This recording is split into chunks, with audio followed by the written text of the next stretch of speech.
mate. I will say this about investing. Everything you do learn is cumulative. What I learned at 20 is useful. Welcome to another episode of Equity Mates, a podcast that follows our journey of investing. Whether you're an absolute beginner or approaching Warren Buffett status, our aim is to help break down your barriers from beginning to dividend. My name is Bryce, and as always, I'm joined by my equity buddy, Ren. How are you going? I'm very good, Bryce. I'm very excited for this episode. I'm loving this CEO series that we're doing because we get to speak to some of the biggest and best CEOs in Australia. But what's more, we get to talk about companies that many of us are familiar with, but really scratch beneath the surface and understand what's going on with some of these really well-known businesses. And today's no different. And it is our absolute pleasure to welcome Kelly Bayer Rosmarin, the CEO of Optus, to Equity Mates. Kelly, welcome. Thank you so much. I really appreciate you having me on the show. So, Kelly, we always love to start these CEO series interviews by having the company leader describe their company in their own words. So to kick us off today, what is Optus? What is Optus? It's actually not a question anyone's asked me before.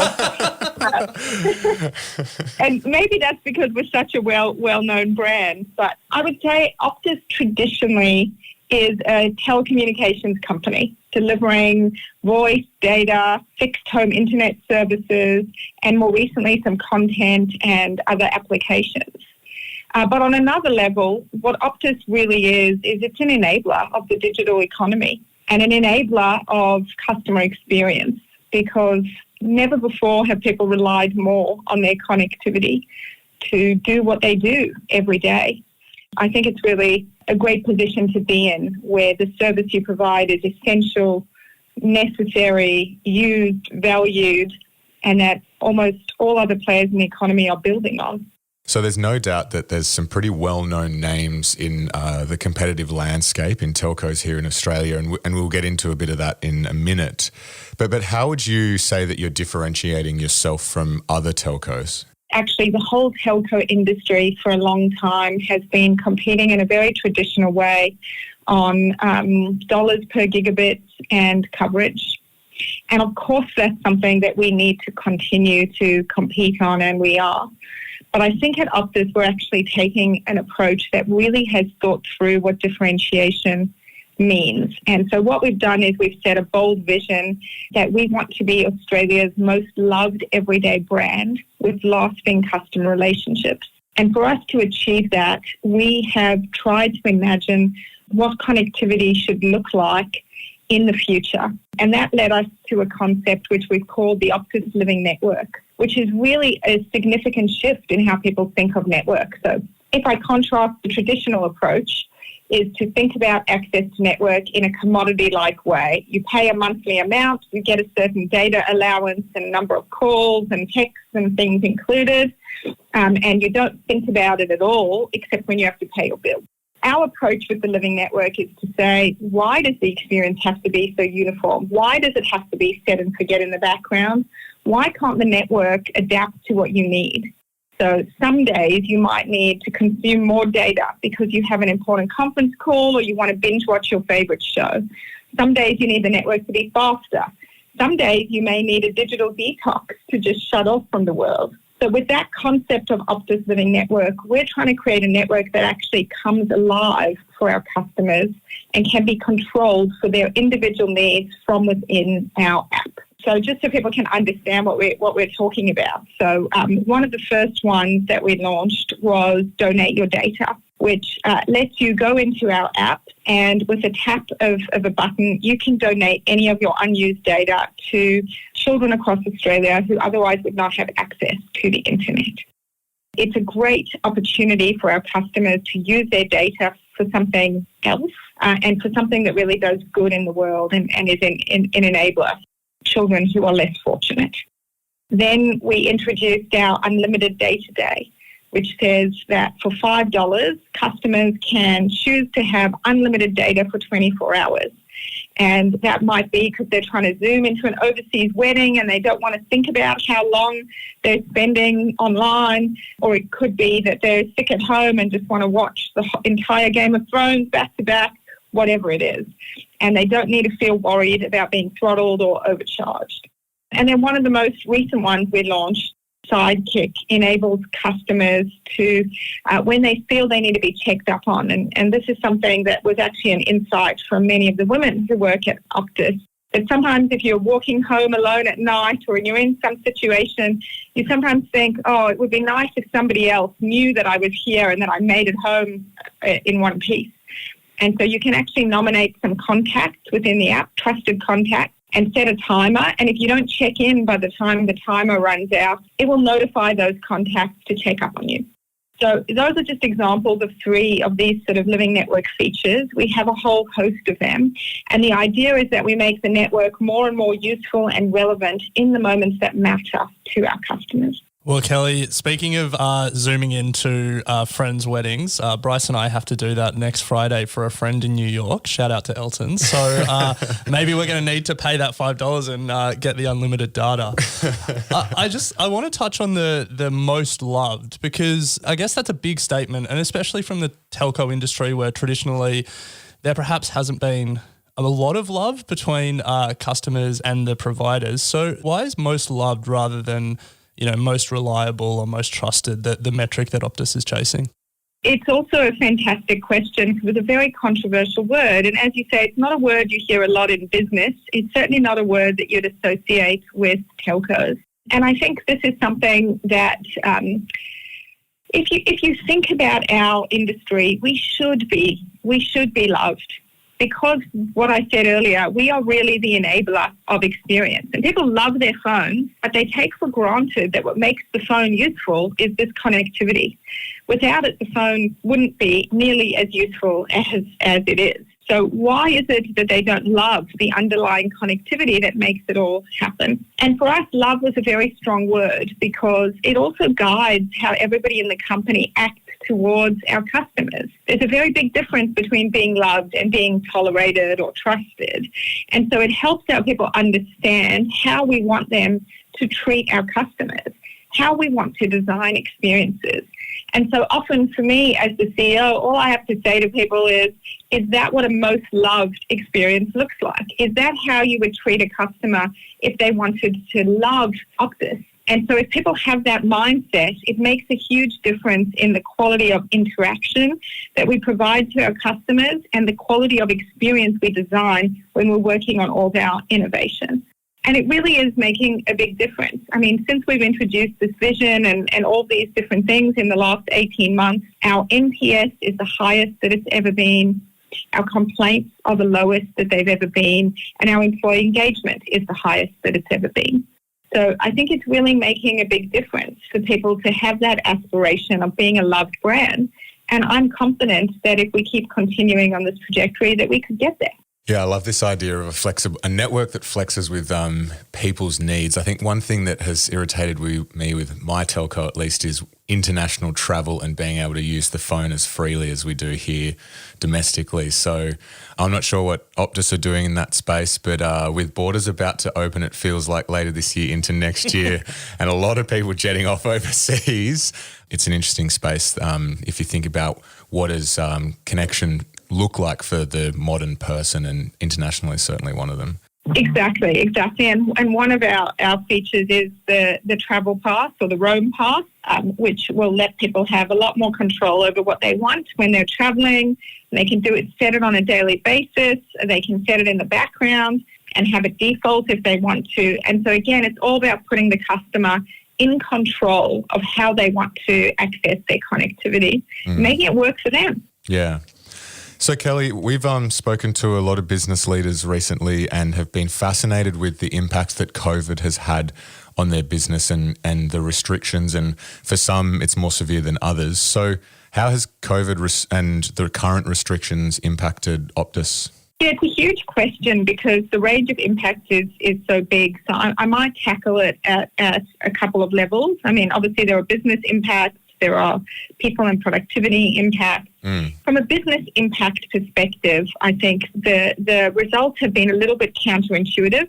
I speak to a lot of people and they say, oh, COVID must mean your business is booming because everybody's online, everybody's using their connectivity more than they've ever used it before. The reality is the way that our market has evolved with this traditional commodity structure means that already most people have more data than they can consume, and text and talk is already free.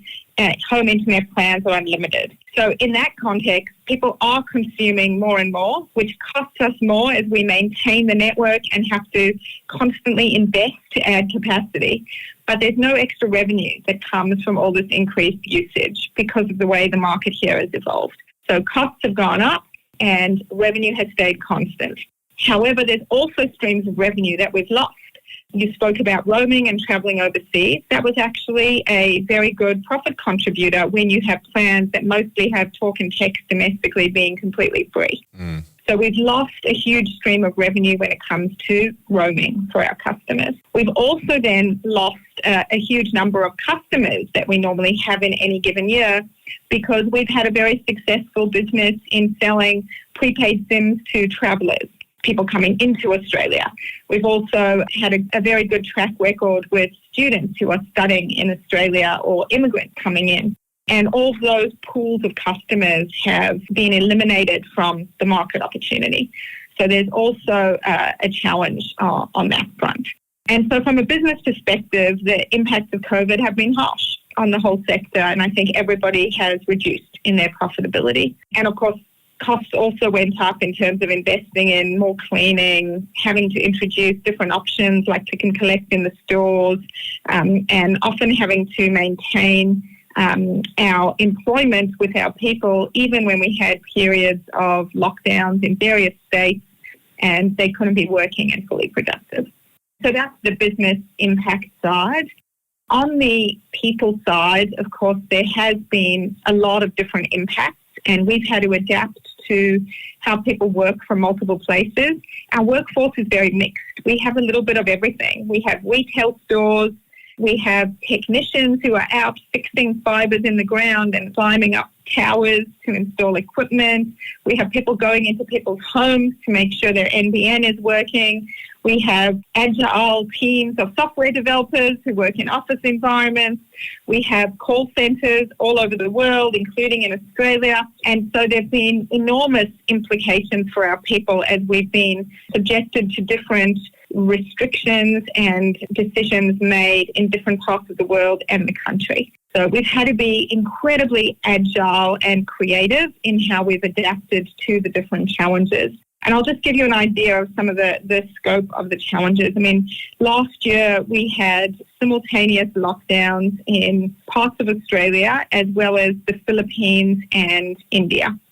And even though we have a diversity of call centre locations, it happened that almost overnight we lost 90% of our call centre capacity. Wow. When I say that, I mean, I sometimes say that to people and, you know, you can see they're thinking, well, can't the executive team just go in on the weekend and help answer calls? We get about 400,000 calls a week. So it's a lot of calls. You need to have some capacity to handle that. And especially when people are in lockdown and relying on our services more, they have a very low tolerance for things not working. We had to be very creative. We had to pivot. And what we landed up doing is we pivoted all of our in-store staff. So we have more than 1,000 people working in our stores. And we pivoted all those staff to be able to start answering call centre style questions that were coming in via the messaging app that we had implemented. And so they could, in their spare time from the stores, be answering customers' questions.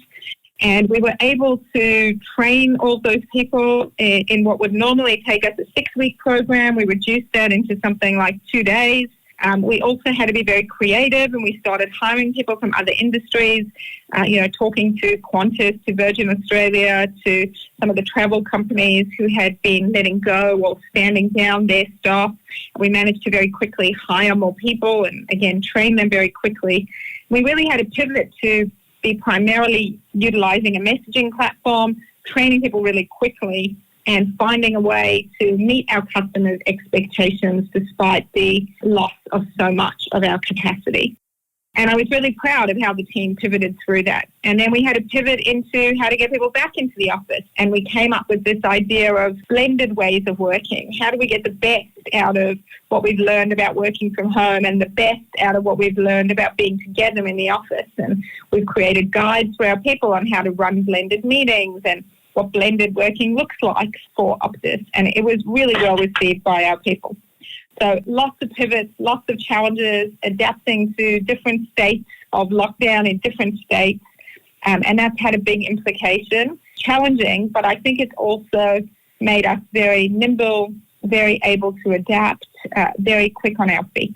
So Kelly, what I hear in that answer, and what we've heard from a lot of business leaders that have had similar responses to COVID, is just how entrepreneurial a lot of big Australian businesses have had to be.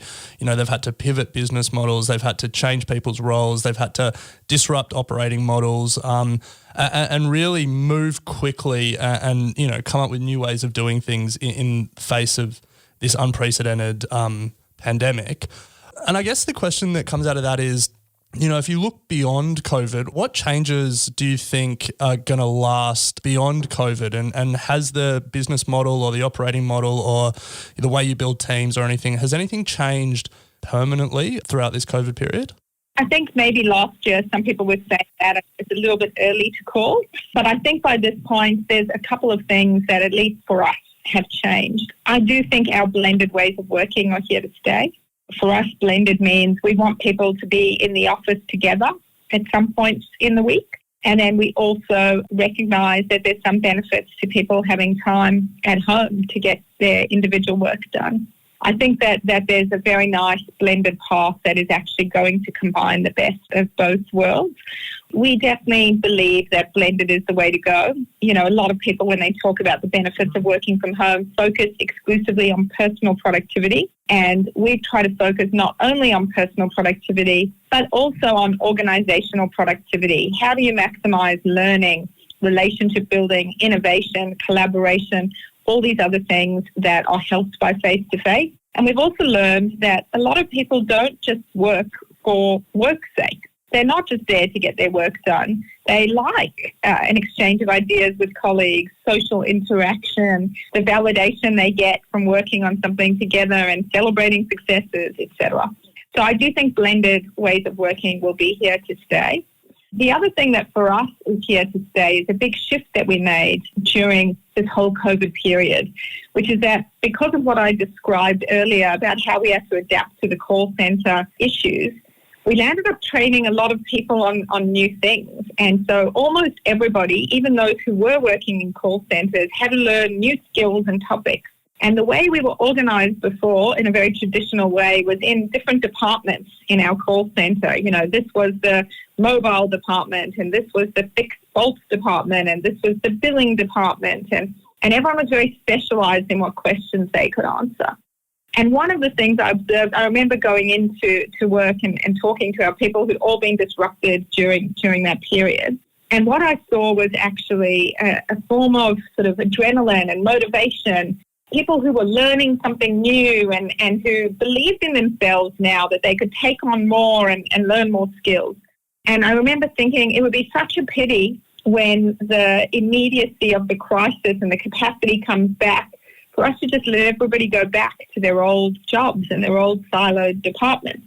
And so we actually introduced a completely new concept for all of our call centres called Teams of Experts, which is a much more generalist model. And the idea is that we actually have a team that have all the skills needed to satisfy what a customer wants, doesn't have to pass the call from department to department, so they can satisfy what the customer wants in a single call. And actually we have each community, the tech community, they adopt a region.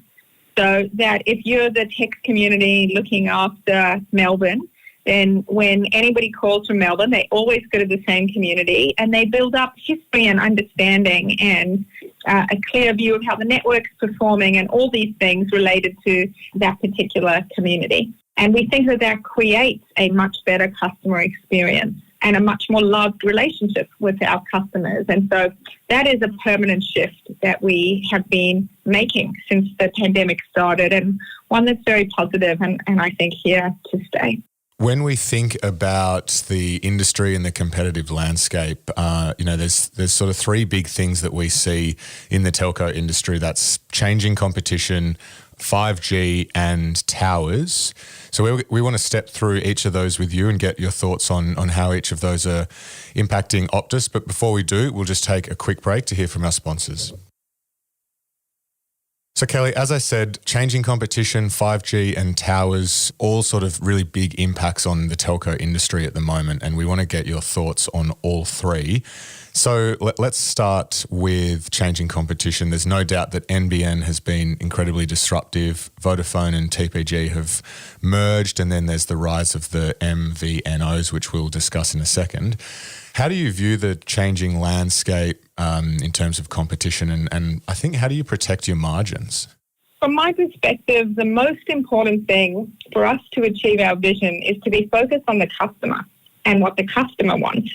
So competition is relevant, but it's not the most important factor that we need to consider. The most important factor is what is it that customers really want and need, and how do we meet and exceed those expectations and create that loved, lasting relationship? Or we like to shorten it to lasting love. How do we create lasting love with our customers? And to be honest, I don't think that our competitors in the traditional telco industry is where we should be looking for answers and ideas for that. I think we've got a lot to learn from other industries and a lot to learn from getting close to our customers. So the first consideration we will always have is what would be great for the customer here, what will create lasting love for the customer. And that is really what's driving all of our innovation, differentiation. It's allowing us to do things that no telco anywhere else in the world is doing. And so I'm really proud of our approach on that front. However, we don't exist in a vacuum, so we do need to understand what's happening in our market and with our competition. And as you pointed out, there has been a big factor in the NBN creation in this market, and there's clearly been a value transfer between the RSPs, retail service providers, the traditional telcos, and the NBN. That's pretty clear to see. I think that has created some tension in the market and challenges on margins. And I think it's been well covered. There's a lot of people who have been critical of how that's been done. I think if you have a look at comments that I've made about NBN, I've been very consistent, again, in being the customer champion in the market. And what I think needs to happen is much greater focus from NBN on customer experience and customer outcomes. I think that one of the reasons that the RSPs struggle to be profitable on NBN is that there is not strong enough customer experience for customers who want NBN services. And what I mean by that is that sometimes technicians don't show up for weeks, or they don't show up at the time that they'll say, or the lines underperform or don't give the speeds that they should. And in all of those instances, which are under NBN's control, the customer still calls in to the retail service provider, the RSP, and we have to take all those calls and add a lot of cost to try and work around what is fundamentally not the best experience. I think it would be an improvement for the whole industry, our economics, and of course for customer experience, if NBN increased their focus on improving their service. That is the one thing that I've been trying to work with NBN on. And we think NBN is a good thing for the country in general, but I'd really like to see much more focus on customer experience. When it comes to our traditional competitors, whether it's Telstra, whether it's TPG merged with Vodafone, I think we still feel we need to be strong on the traditional competitive metrics. So giving people good value for money when it comes to dollars per gig and giving them great coverage across Australia. And to that end, Optus invested more than $7 billion in the last 5 years in trying to catch up their coverage to Telstra. And we now cover 98.5% of the population. So unless you're in a pretty remote place, we have great coverage for our customers and good quality coverage. So we feel like we, on the traditional telco metrics, are doing really well relative to the traditional incumbent and really well and with much better coverage than our next competitor. And then there's the MVNOs in the market, as you pointed out, and the MVNOs tend to be the tier 2 players who compete largely on price. It's a growing part of the market. I think our response there is we actually acquired a Mason, who is the largest MVNO in the market, and we think that they're a scale player. They have a good online experience. We think that we need to be very competitive in that MVNO tier 2 space for those customers who really just want something that's no frills, something they can access really easily without all the added benefits and extra experience that you get from going with the Optus main brand. So Kelly, just for those at home who are unsure what MVNO stands for, are you able to just briefly provide what the difference is between an MVNO and perhaps Optus and Telstra? Yeah, so an MVNO is a company that doesn't actually have a network. They don't invest in putting the fibre in the ground, the towers, the radio equipment. They just do a deal with one of the telcos to provide them with that service and resell it onto their customers. There's no doubt that there seems to be a new MVNO popping up almost every week. Just wait until Equity Mates Mobile gets launched. Yeah.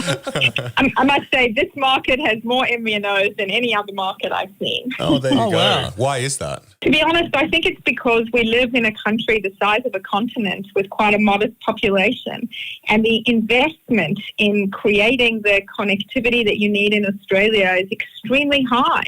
And to recuperate that, you need as much volume going through your networks as possible. So with 3 operators, a limited population, a historic dominance by the largest player, I think everybody has been forced to try and get customers any way that they can. Well, Kelly, you said at the start of that answer it was a big question, and it was. I think we could have done a podcast on each of those topics: NBN, changing competitive landscape, and the MVNOs. But I think you managed to touch on all of them. But we want to move to what is perhaps the most talked about part of the telco industry, and it's been talked about for a while, and we're excited to get your thoughts on that. And that's 5G. We've been hearing about how it's going to change everything for a couple of years now, and all 3 of the major Australian telcos are rolling out 5G networks. For Bryce and my benefit, is 5G gonna live up to the hype? And I guess from your perspective for Optus's business, how do you think about 5G, and how do you think it's gonna, change or evolve Optus as a business? I think 5G is one of those technologies that not many people understand what it is. 5G is complicated in that not all 5G is created equal. So just because you see 5G on your phone doesn't mean that you're going to have any different experience from what you had with 4G, because 5G can be quite variable. And we've seen this in the Australian market where the different telcos are rolling out a different flavour of 5G. And for example, one operator is rolling out 5G over a low band frequency, which means their 5G is not that much different from their 4G at all. Now, as 5G matures, the promise of 5G is that it will be super fast, enable much greater capacity in terms of the data that can be consumed, and low latency, which means that there's very little lag between wanting to do something and something actually occurring. And those can be very useful attributes in situations where those are valued. And there are a number of great use cases, particularly for businesses in their connectivity, where the ultra-low latency and the speed make a big difference. For Optus, we've been, as usual, very customer-centric in the approach that we've taken to 5G. And our view was that we need to roll out a 5G that is valuable to our customer base. And if we want 5G to be used as a vehicle for the industry to improve its margins, which it does need to do, we should offer something of value to our customers. If we want people to contribute more for their service, we should give them more. And so we set about the task of rolling out Australia's fastest 5G. And that is what we have been doing. And there's at least a few independent benchmarks, such as Ookla, that show that we are the fastest 5G in Australia. We were much later to charge customers more for our plans. And that's because we just stuck with the principle of, if we want to be a loved brand, then we would only ask our customers to pay us more if we added more value. And so our 5G now is very fast. It is much faster than 4G. Actually, one of the independent reports showed the uplift that you get over 4G, and for us, it's very considerable. So you do get a big uplift. And so from a consumer perspective, what that means is if you're downloading a movie or looking at large files or something like that, it's going to be lightning fast on Optus 5G. And by the way, 5G is not just for the mobile phone. We also were the first in Australia to launch 5G at home, which is an equivalent product for home internet to the NBN, but very, very fast. And it's one of our highest NPS products, and our customers really love that. So as we keep rolling out our coverage and our coverage gets more and more, we'll be bringing Australia's fastest 5G to more and more customers across Australia. But then all the magic as 5G matures, and when I say matures, again, not a lot of people understand, you also need the chipsets in the devices, like the phones, to mature as well. You can start activating more features such as slicing, which enables customers to then control the particular slice of connectivity that they get from us, which is very much in line with where we've been going with our living network concept. And so we think that will be enabled to a different degree when we get to a mature 5G, where you can actually give a unique slice of connectivity to each individual customer. So will 5G live up to the hype? I think the hype has been ahead of where the technology maturity is, but over the full cycle of a generation of technology, I think there will be some killer applications that emerge, and there will certainly be a new standard set in the level of experience that customers have of the speed and latency on the network. So, Kelly, I just want to pick up on one thing you said there, and this is more just for me to try and get my head around 5G. You mentioned that you're rolling out 5G at home and it's going to have speeds comparable to NBN. Is the investment that telcos are making in 5G, is that going to, I guess, go head-to-head and potentially negate a lot of the investment that's been made in NBN? Are we just going to move straight past NBN and just go to 5G at home? 5G at home is definitely an alternative to NBN, and you're right, I shouldn't have said comparable. In a lot of instances, the 5G speed is faster than what NBN is going to be. Okay. So sorry, that was my bad. Because NBN is actually quite variable. Because of the mixed technology solution that NBN rolled out on, there are a number of households where they can't even get 50 megabits per second, or can get 50 but can't get 100. And 5G, our 5G at home, we have two offerings, one that caps speeds at 100 megabits per second and one that's unlimited, and most customers get 200 megabits per second or more. Wow. So sorry, that is my correction. It's an equivalent service to NBN, but it is faster. Now, having said that, I still believe there's a strong place for NBN in the market. And 5G, while it's really fast, and the faster you want it, the shorter the distance that the 5G coverage goes. And so why I'm mentioning that is because you can get very fast 5G, but to blanket the whole country, a country the size of Australia, with that super fast 5G is incredibly, incredibly expensive and time consuming, because you would need a different level of density of 5G towers to be able to do that.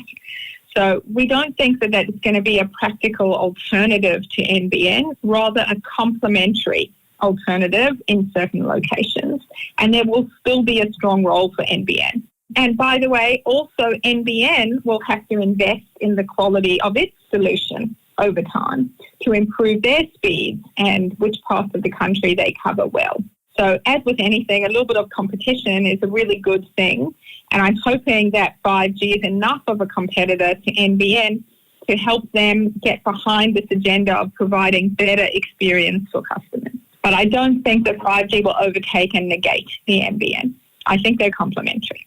It is widely known that you're currently in a review of the Optus towers, not the comms equipment on the towers, but just the actual structure that holds that equipment with a view to sell.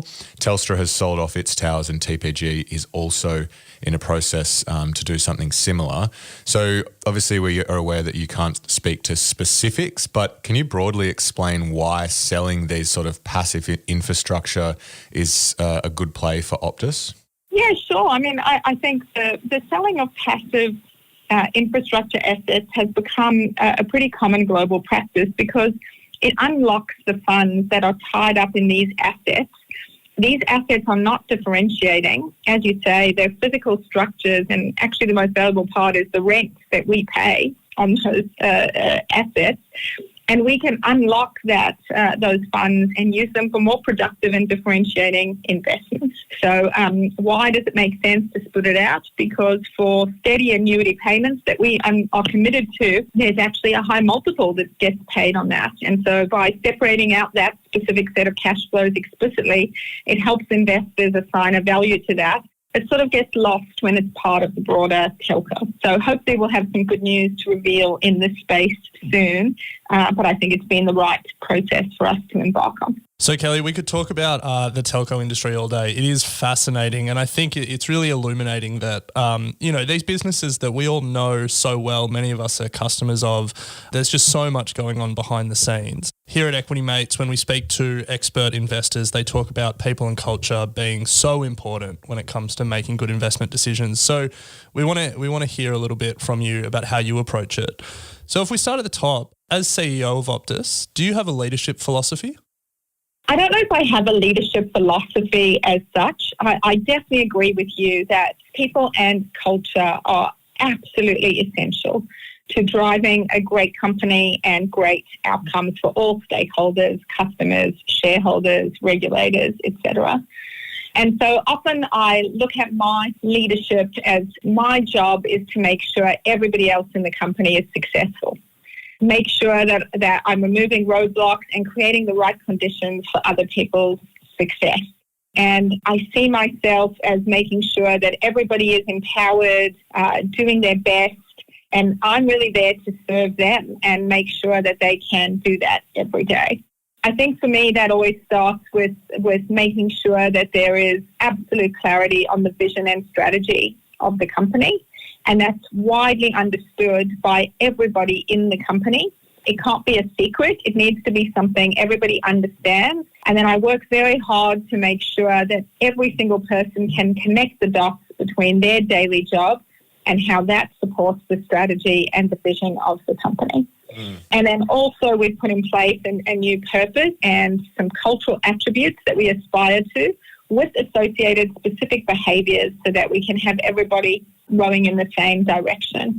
And I think taking that very deliberate approach and elevating people to be a key pillar of our strategy, which it is, our strategy for achieving our vision of lasting love is to create unique customer connections, be digital everywhere, and develop our amazing people.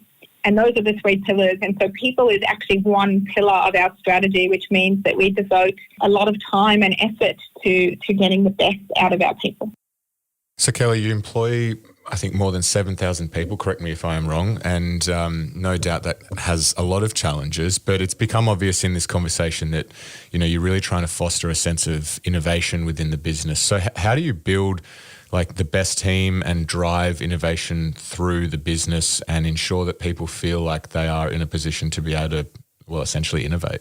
Yeah, so I think it starts with this concept of building a team of amazing people. And in order to do that, we describe that as being the right place for the best people to do their best work. And that means really investing in people and then empowering them. Empowering them with the clarity of strategy that I just spoke about, but then also providing gratitude, appreciation, acknowledgement, a behaviour that we call recognized impact in the moment. And if we can get really good at that, it's very self-affirming for the teams. And part of it is also to recognise good ideas and back them. I'm a firm believer that if you want to drive an innovation culture, you have to show people that innovation is welcome and appreciated. So a couple of the features that I mentioned to you, they're ideas that come from the team. The Donate Your Data program, there were already some passionate people at Optus who were trying to find ways to donate data to underprivileged kids who couldn't access it. All I had to do was come in and say, that's a great idea. Our customers would love to do that. What if we made it available in the app? Let's work together on that. Let's carve out the funding in our very contested funding pool to make it happen. And then let's celebrate its success as our customers embraced it. And that tells everybody that if you've got an idea somewhere in the organisation, it can turn into something much bigger and the company will back you. Another example is Sidekick that I told you about. That really was a passion project from a number of the women and men within Optus who wanted to make a difference in how people felt about their personal safety. SubHub, which I haven't spoken about yet, is a truly innovative project that bubbled up as ideas from the team. And part of what we do is we showcase this kind of thinking. We actually talk about it as a full leadership group. We give recognition to those people. We also run an innovation mindset series where we interview innovative people and the whole company can dial into that or show up when it used to be in person. So we do a lot of things to inspire innovation and send the message that ideas are welcome. We do our planning in a very open and collaborative way each year. And so there really is an atmosphere that says, if you've got a great idea, we want you to have the backing to be able to put it into practice at Optus. Yeah, I love that approach, Kelly. I love the idea that, innovation can be bottom up and building in these big companies, you're building pathways for, everyday employees to share their ideas and get their ideas off the ground. I think that's so important. Now, we are almost out of time, but we do love to finish with a few questions about your company's future, about Optus's future. So if you look out over the next 12 months, what does that look like for Optus? Is there anything exciting in the product pipeline that you can talk to us about today?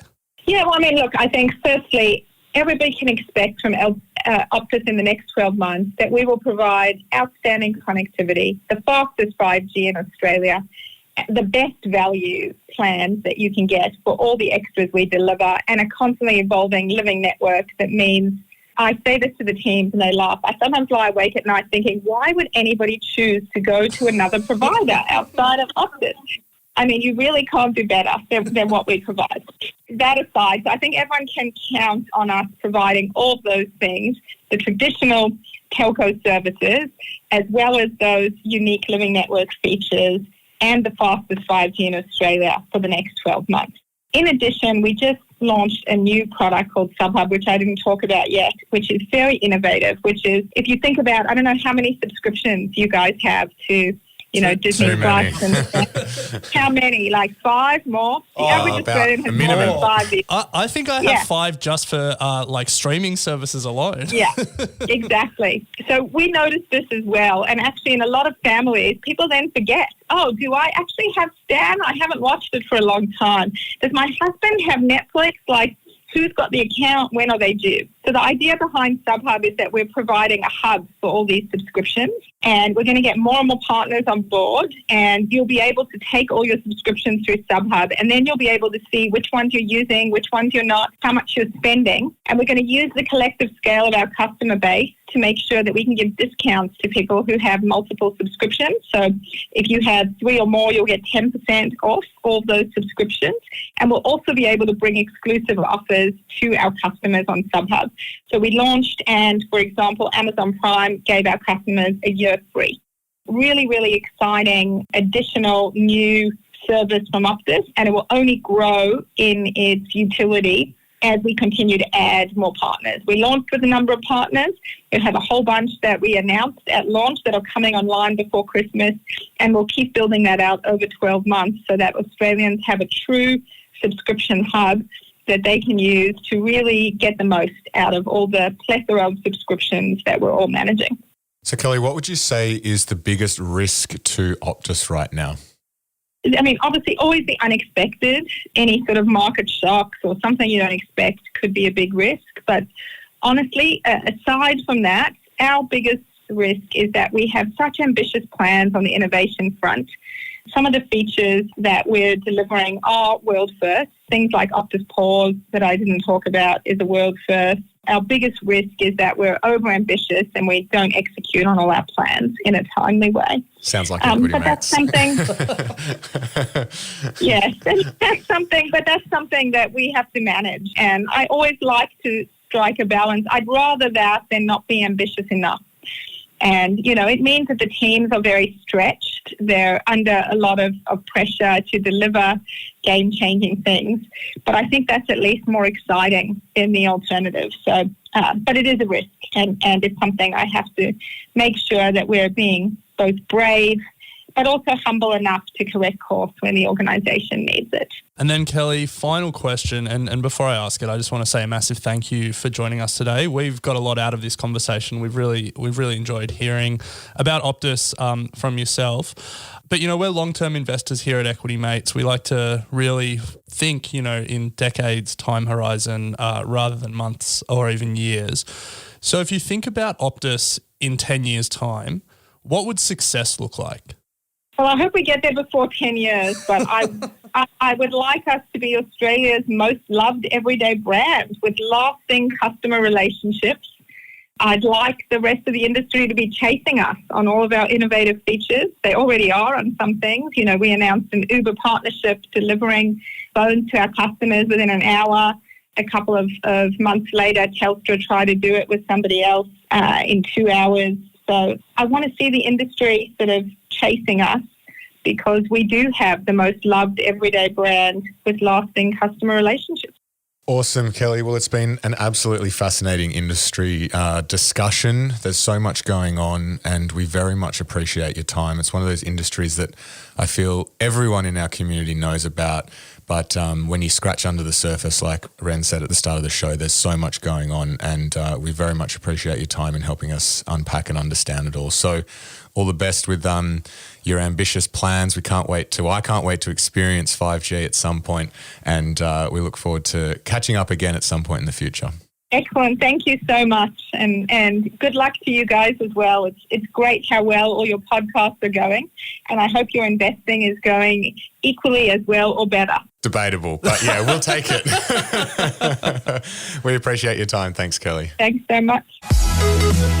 Hey, thanks for listening to this episode of Equity Mates. We love hearing from you, so drop us a line at contact@equitymates.com, or even better, go to your podcast player and leave a 5-star review. Also, a reminder that the Equity Mates content train doesn't stop when you've run out of episodes to binge. We've got a brand new website, a Facebook discussion group. We're on Instagram, YouTube, and slowly making our way as an influencer on TikTok. Well, that's Ren. So come and say hello and join the community. We'd love to welcome you. Until next time. Equity Mates Investing Podcast is a product of Equity Mates Media. All information in this podcast is for education and entertainment purposes only. Equity Mates gives listeners access to information and educational content provided by a range of financial service professionals. It is not intended as a substitute for professional finance, legal, or tax advice. The hosts of Equity Mates Investing Podcast are not financial professionals and are not aware of your personal financial circumstances. Equity Mates Media does not operate under an Australian Financial Services licence and relies on the exemption available under the Corporations Act 2001 in respect of any information or advice given. Before making any financial decisions, you should read the product disclosure statement and, if necessary, consult a licensed financial professional. Do not take financial advice from a podcast or video. For more information, head to the disclaimer page on the Equity Mates website, where you can find ASIC resources and find a registered financial professional near you. In the spirit of reconciliation, Equity Mates Media and the hosts of Equity Mates Investing Podcast acknowledge the traditional custodians of country throughout Australia and their connections to land, sea and community. We pay our respects to their elders, past and present, and extend that respect to all Aboriginal and Torres Strait Islander people today.